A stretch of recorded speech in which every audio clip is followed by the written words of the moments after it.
After the incident, for those 4 months of hell, the Holy Mother never left sight of me.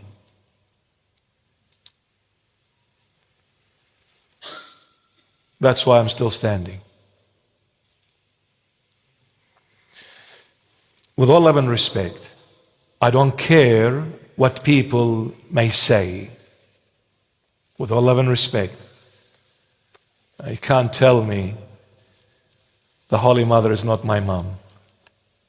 This I will never accept it from nobody. If an angel from heaven comes down and says, Mary is not your mom, I will plug their feathers if they have feathers. The Holy Mother is amazing. But speak to her in a very simple way.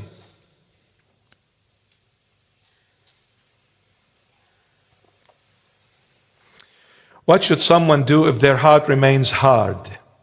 They come to church but still refuse baptism. Why? Come on, love. Man, you're very serious today. What's going on? But they still refuse baptism even after hearing the words of the fathers. That's Father George, Father Isaac, and other fathers, I guess. They don't want to be baptized. Maybe their time is not ripe yet. You see, we need to understand one thing. Baptism, it's something to do with the Lord Jesus, and the Lord knows the heart of every single human being. They may hear the word, but if they are not ready to receive the word, that means the earth hasn't been cleared. There's still some rocks in it. There's still some thorns in it.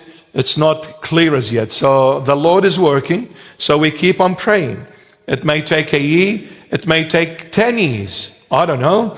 It all depends, because the Lord deals with every single one of us in that unique way that is relevant to that person.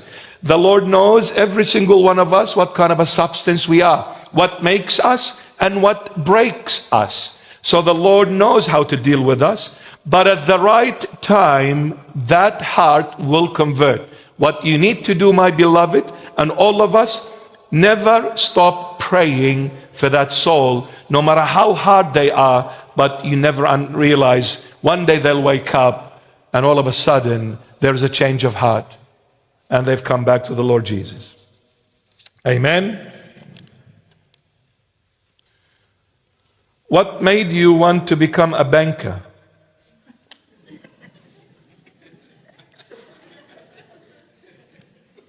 Which bank? Commonwealth Bank, Australia's leading bank. Try our financial services. Would you like to borrow some money to have your own home, which we hold the title deed for the rest of your life? What made me? I don't know. I guess the Lord works, He works in mysterious ways.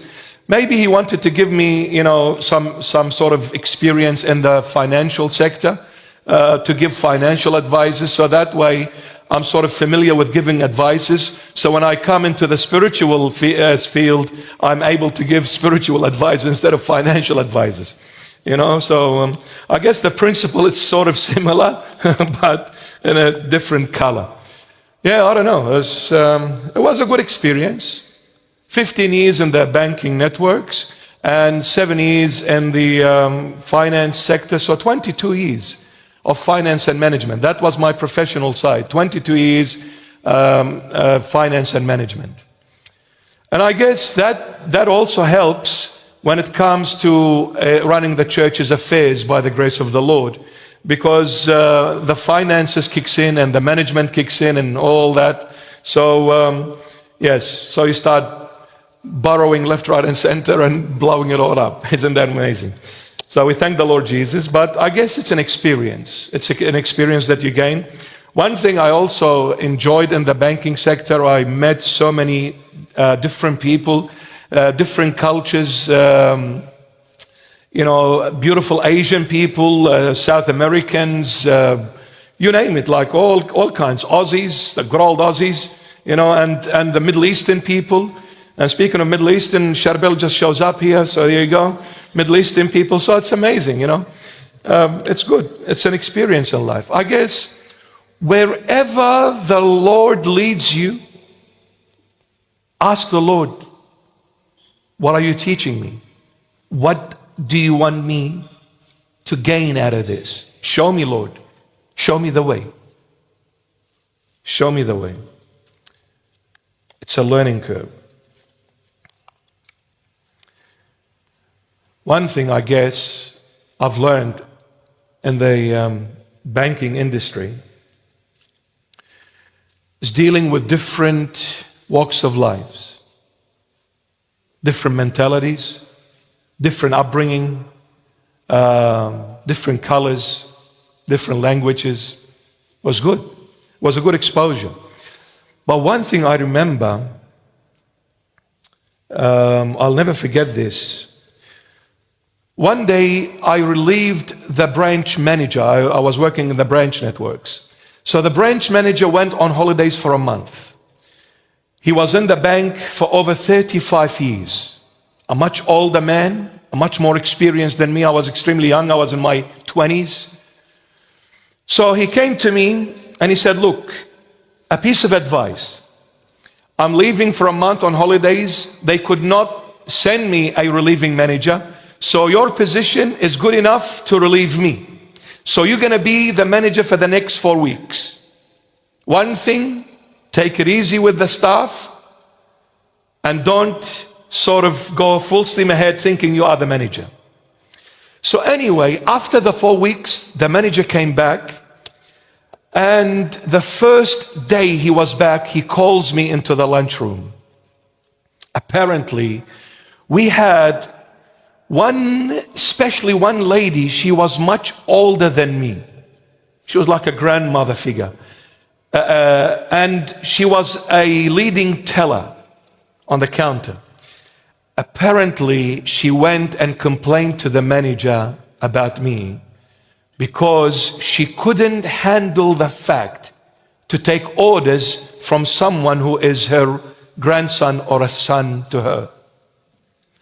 So the manager calls me into the lunchroom. I said, am I in trouble? He said, yes and no. Sit down. He said, some of the staff have complained about. He said, well, you've been given orders to them and it's quite normal. It's quite okay. But one thing you need to understand, and maybe it's a learning curve for you, for the future, to learn from. He said, even though you sat on the chair of the manager, but you are never me. That chair is a manager's chair, but you are not me. So you need to know how to deal with people even when you are the acting manager.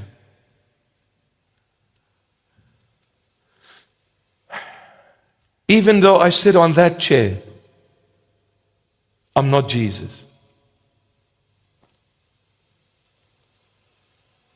I'm acting on his behalf, but I'm not the owner. So if anything I've learned, this lesson never leaves my side. When the Lord Jesus says, you're my son,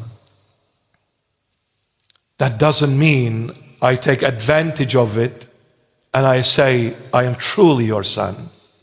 No, he says, you're my son, but I go and say to him, but I am your servant, your humble servant, if you accept me, because I'm a sinner.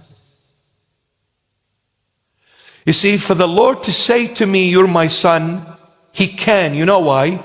Because he is able to fulfill everything that is to do with the father position. As the father, he has fulfilled all obligations, all criterias. But as the son to this father, have I fulfilled all obligations as the son? No. So you call me, I'm your son. but I'll say, and I am your unworthy servant, Lord. We should never lose track that the Lord is irreplaceable. And this is why I'm quite concerned when people say, St. Paul preached, we preach as well. What's the difference? Excuse me? Are you St. Paul? No. So you need to relax a bit. You need to relax a bit. I think too much self-confidence is quite dangerous. It ignites something that is extremely, extremely dangerous called pride. Now, pride was the very reason for this angel to fall from the highest place and end up in the lowest place. Pride engulfed the spirit realm, engulfed this cherub. This angel became Satan. Pride is very dangerous. So the higher the Lord lifts us up, the more we need to humble ourselves by His grace. Never lose track of that, my beloved.